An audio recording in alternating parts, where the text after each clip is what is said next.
Yalana, mes petites Moon Manaba dans ce nouveau vlog. Il est 8h02, nous sommes le 17 décembre. Autant vous dire que là je vais galérer parce que je n'ai plus internet, mais il y a un problème régional de prix. Donc il va falloir que j'attende que ça soit réglé. J'ai lancé l'incident du moins Freebox et mobile, donc on va voir ce que ça donne. Aujourd'hui, j'avoue, je ne sais pas du tout ce que je vais faire.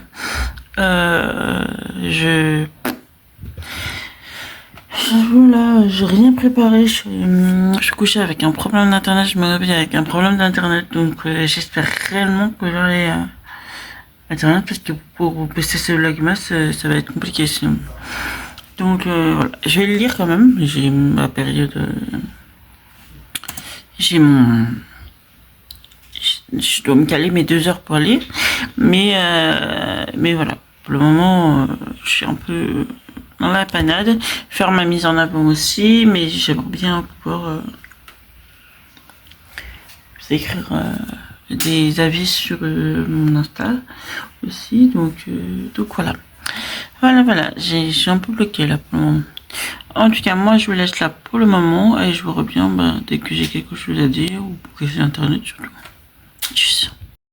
Oui, mes petites mules, je vous reviens. J'ai internet qui est revenu, enfin. Donc, en général, Free fait vite pour régler leurs problèmes, mais bon, on sait jamais.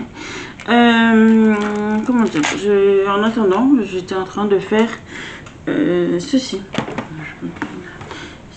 Donc voilà, j'ai continué à faire ceci.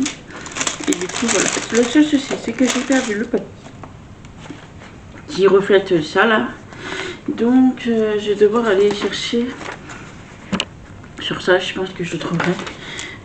On va voir ce que je trouverai, mais en tout cas, voilà. Je vous laisse là pour le moment et je vous reviens. Et oui, j'ai bien avancé mon renard. Voilà.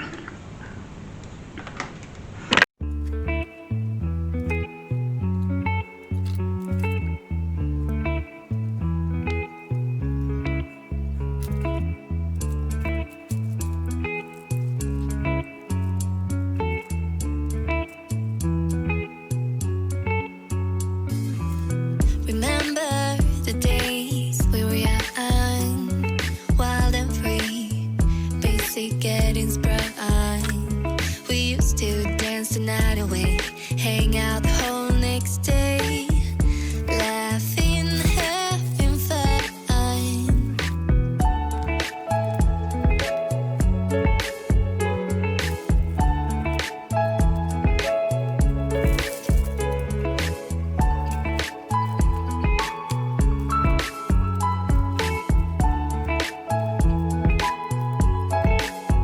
Summer love, you have no idea what you did to me.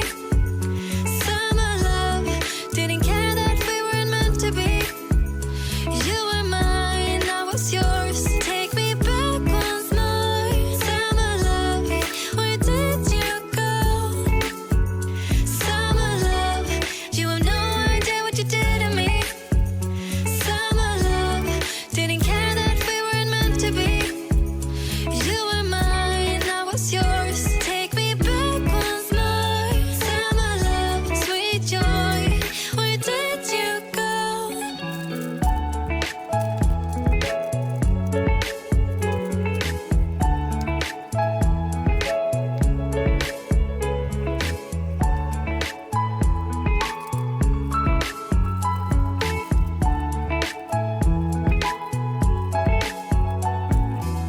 Remember the days we were young, wild and free, basic getting sprung. We used to dance the night away, hang out the whole next day, laughing, having fun. Summer love, you have no idea what you did to me. Summer love, didn't care that we weren't meant to be. You were mine, I was yours. Take me back once more. Summer love,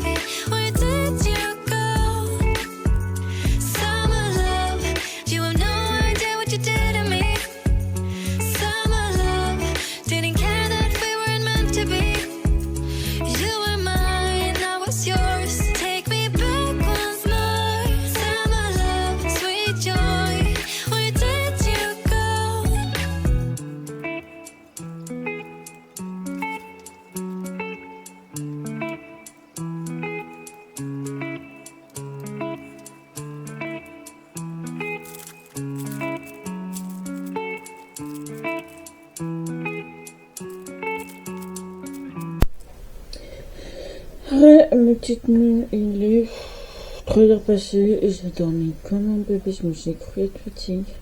Du coup, j'avoue sur ma chaise, j'étais pas du tout... j'avais froid et tout ça, donc je me suis placée là, vous ne voyez pas, mais je suis dans mon lit, calée dans mon lit avec ma série, et je voulais vous filmer comment je faisais pour mes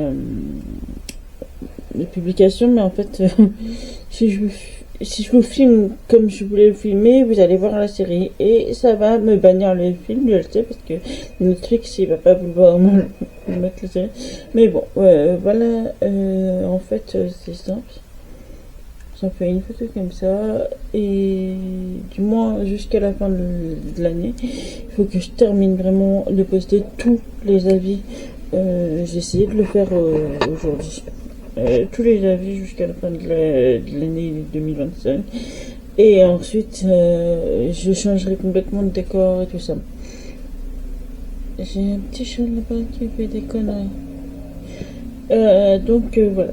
Voilà, ça va évoluer pour l'année 2026, mais il faut toujours que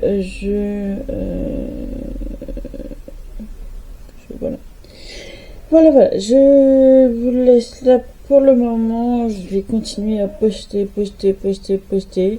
Et puis voilà, parce que il y a aussi, il faut que j'avance dans le TikTok, même si le TikTok, je suis plutôt contente de moi pour le moment. Mais voilà. Je vais laisse là pour le moment et je vous reviens après.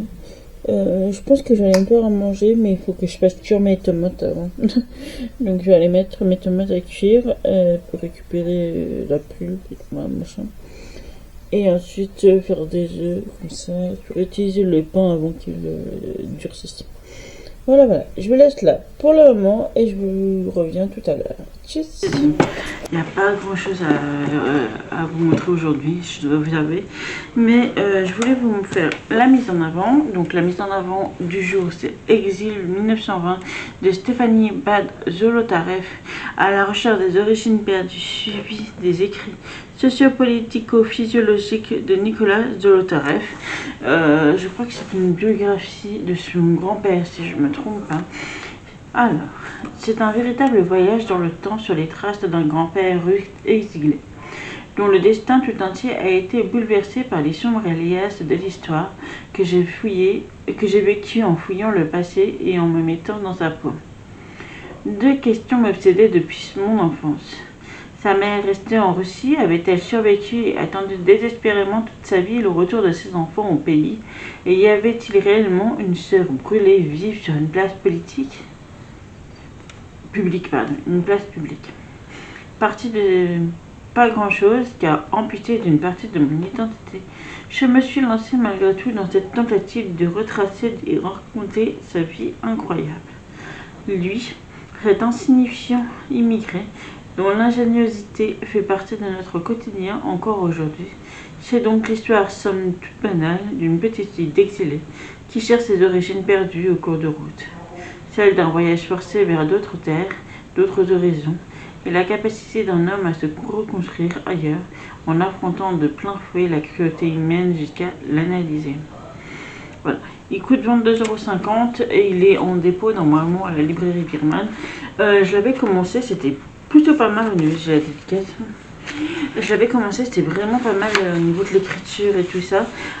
Si je l'ai arrêté, c'est parce que j'étais pas dans le mood historique, mais moi j'adore l'historique, donc il n'y a aucun souci, j'adore les temporalités, j'adore tout ça, donc je le reprendrai. C'est écrit plutôt beau, donc je pense que si vous avez des problèmes un peu de vue et tout ça, c'est quand même lisible, je dirais, c'est pas comme dans un poche, mais voilà, c'est un bel objet livre aussi, en plus, j'aime bien ce côté historique directement sur la couverture, donc voilà, mais je suis très contente de l'avoir. Et ensuite je voulais vous montrer mes 3 gros coups de cœur de cette année, autre que celui que je vous ai présenté lundi, bien sûr. Il suffit, alors le premier c'est Les Jumeaux Croche-Morts de Cassandra O'Donnell, publié chez publié chez Flammarion Jeunesse. Donc c'est La Malédiction, je pense que vous connaissez assez ce livre. S'il a des lieux obscurs dévorés par les ténèbres, des demeures où les vivants n'ont pas leur place, le manoir Crochemort sans nul doute en fait partie. Après des années d'exil, Silence et Auriel Crochemort sont soudainement rappelés dans le manoir familial par des grands-parents dont ils ignoraient l'existence. Les jumeaux ne se sentent pas les bienvenus et découvrent qu'une terrible malédiction s'est abattue sur la ville. La romancière à succès Cassandra Donnel nous entraîne dans un nouvel univers aussi envoûtant que terrifiant. Alors j'avoue, je n'ai lu aucun autre livre de cette autrice, même si je les connais, ils sont tellement connus dans l'univers du livre que bon, on ne peut pas y passer devant, mais c'est mon premier roman de cette autrice. Ensuite, le deuxième, le plus récent, il s'agit de Le livre des rêves interdits de David Farr, publié chez Michel Lafon.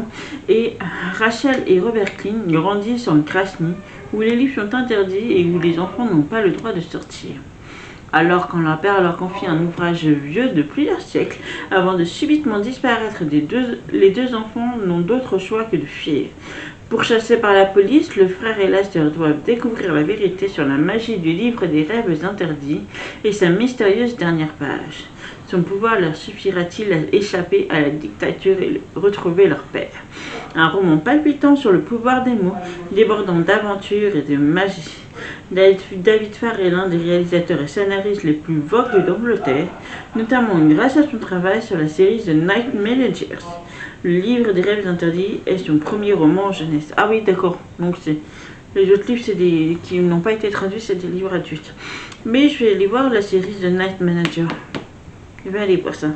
Parce que franchement, son roman jeunesse était une pépite. C'est très dense, très complet. Donc, quand on est un adulte, on a vraiment l'impression de ne pas lire un livre jeunesse. Donc, je vous conseille simplement. Et le plus ancien et gros coup de cœur de cet été, il s'agit de Le livre disparu de la 5e avenue de Fiona Davis, publié chez Faubourg et Marigny. J'adore en plus la couve. C'est ça qui a fait qu'il a été sauvé in extremis des retours. Mais si vous aimez tout ce qui est temporalité, représentation, LGBT, féminisme et tout ça, il est pour vous.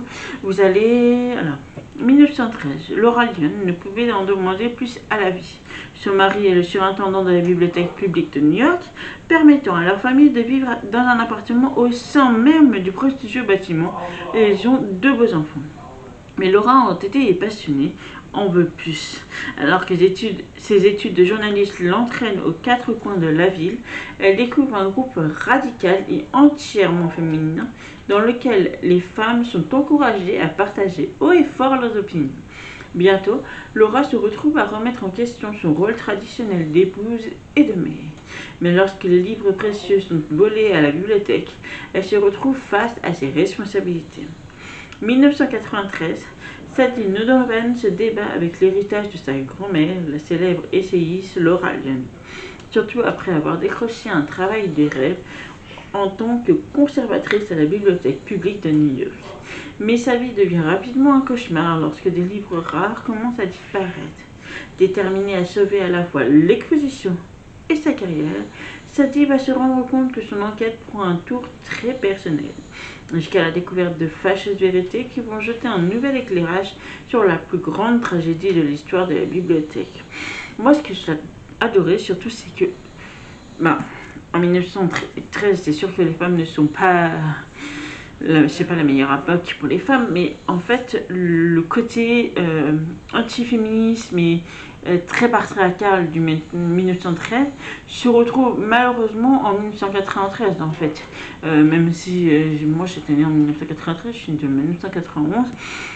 Malgré tout, il est encore bien présent et du coup ça fait un lien, un fil rouge, je dirais, autre que le côté des livres qui disparaît et tout ça. Donc je trouve ça absolument fabuleux et je vous le conseille. Il est au prix de 22 €.